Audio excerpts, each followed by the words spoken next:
Hi friends, Ramayya foods బాగున్నారా? ఈరోజు సాంబారు ఎలా తయారు చేసుకోవాలో మనం చూద్దామండి. ఎంతో టేస్టీగా, ఎంతో చిక్కదనంగా ఉంటుంది సాంబారు. కనుక దీనికి కావాల్సిన పదార్థాలు: ముందుగా పప్పు ఉడకబెట్టుకోవాలండి. ఆ పప్పు ఉడకబెట్టుకునేటప్పుడు ఒక కప్పు పప్పు తీసుకుని అందులో కొంచెము ఒక సగం టీ స్పూను పసుపు, ఒక సగం టీ స్పూను జీలకర్ర వేసి ఉడకబెట్టుకోవాలి.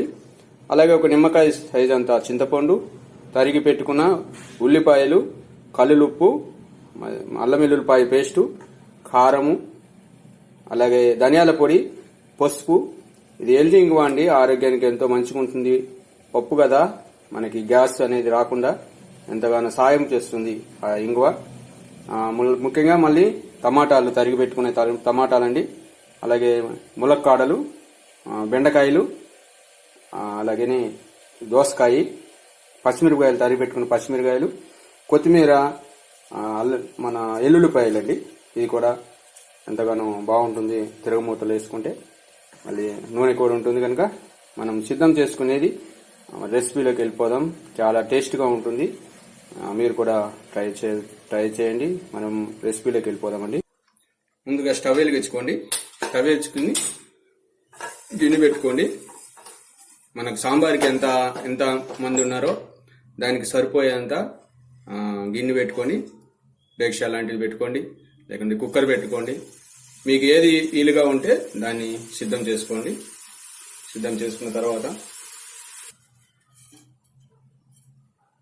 ఒక 2 టీ స్పూన్లు అంతా ముందుగా నూనె పోసుకోండి. తిరగమూత కాదు ఇది. ముందుగా నూనె పోసుకోండి.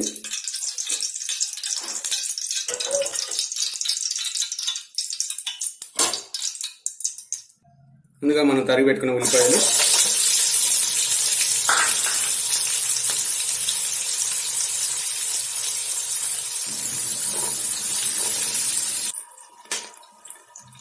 అలాగే మనం తరిగి పెట్టుకున్న దోసకాయ ముక్కలు, అలాగే మనం తరిగి పెట్టుకున్న ములక్కాయ ముక్కలు, అలాగే మనం తరిగి పెట్టుకున్న బెండకాయ ముక్కలు వేసి తిప్పుకోండి. టమాటాలు కొంచెం సేపు అయిన తర్వాత చేద్దామండి, ఎందుకంటే టమాటాలు చితికిపోతాయి. కనుక కచ్చేసిన తర్వాత టమాటాలు వేద్దాం. అలాగే మనం తరిగి పెట్టుకున్న టమాటాలు, పచ్చిమిరకాయలు కూడా వేసుకుని మళ్ళీ ఒకసారి తిప్పుకుని మళ్ళీ ఒకసారి మూత పెట్టుకుని ఇది మగ్గనిద్దామండి. అలాగే అల్లం వెల్లుల్లిపాయ పేస్ట్ ఉంది. అల్లం వెల్లుల్లిపాయ పేస్ట్ వేసుకోవాలి. మళ్ళీ ఒకసారి తిప్పుకోండి. అలాగే కారం కూడా ఒక టీ స్పూను అట్లా వేసుకోండి. అలాగే ఉప్పు కూడా మనకు రుచి తగ్గబట్టు ఒక టీ స్పూన్ అంత వేసుకోండి. మళ్ళీ తర్వాత చూసుకోవాలండి. ధనియాల పౌడర్ కూడా ఒక టీ స్పూన్ అంత వేసుకోండి. వేసుకుని ఒకసారి మళ్ళీ తిప్పుకోండి.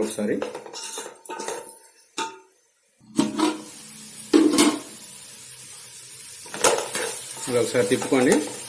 తిప్పుకుని మనం ఏదైతే సిద్ధం చేసుకున్నామో చింతపండు పులుసు ఇంత పోసేసుకుని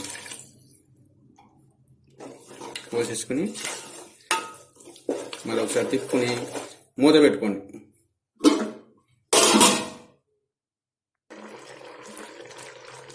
చూశారండి, ఈ ములక్కాయల్లోకి ఈ బెండకాయలు కానీ ఈ చాలా చక్కగా పులుపు అనేది దాంట్లోకి వెళ్తుంది. ఉప్పు, కారం దాంట్లోకి వెళ్తుంది. ఇప్పుడు మనం సిద్ధం చేసుకున్న పప్పును ఇందులో పోసేసుకుందాం.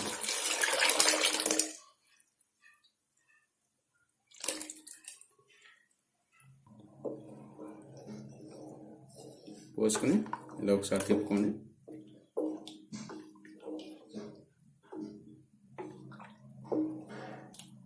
మన చిక్కదనం చూసి నీళ్ళు పోసుకోండి.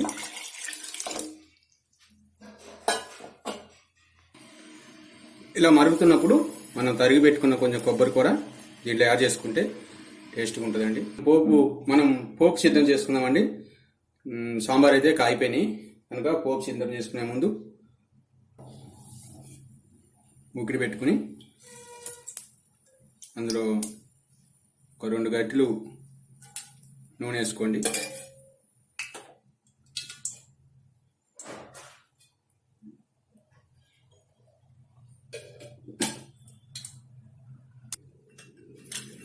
ఇందులో ఒక హాఫ్ టీ స్పూను జీలకర్ర, ఆవాలు, పప్పు కొంచెం వేసి తిప్పుకోండి. మనం సిద్ధం చేసుకున్న వెల్లుల్లిపాయలు కూడా ఇందులో వేసుకొని మళ్ళీ ఒకసారి తిప్పుకోండి. అలాగే ఎండుమిరపకాయలు కూడా వేసుకోండి.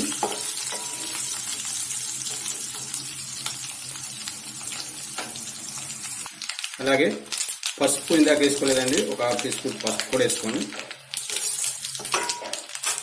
కరివేపాకు, కొత్తిమీర కూడా ఇందులోనే వేసేసుకుని ఒకసారి తిప్పుకోండి.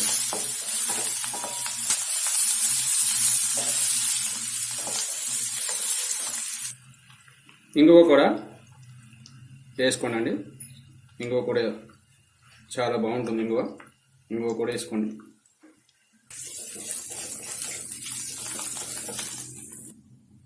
అలాగే ఈ కాగుతున్న పప్పుచారుని ఒక గరిటెని మూత వేసుకోండి.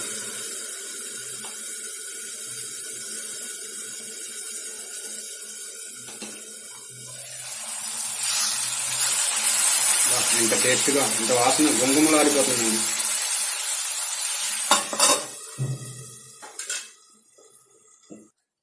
మనం ఇందులో పోసుకున్నది ఇలా ఇందులో పోసేసుకుని తిప్పేసుకోవడమే. చివరిగా అలా పొంగుతున్నప్పుడు దింపేసుకోవడానికి ముందు సాంబార్ పౌడర్ని కూడా ఒకటి తీసుకున్నంత వేసేసుకుని తిప్పేయటమే.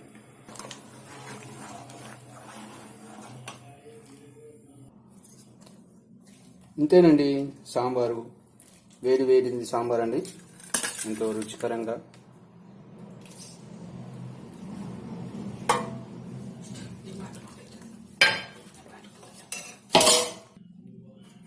ఇంతేనండి రుచికరమైన సాంబారు. మీరు కూడా ట్రై చేయండి. వీడియో నచ్చిందా? అయితే లైక్ చేయండి, షేర్ చేయండి, సబ్స్క్రైబ్ చేసుకోండి. మళ్ళీ వీడియోలో కలుద్దాం. బాయ్.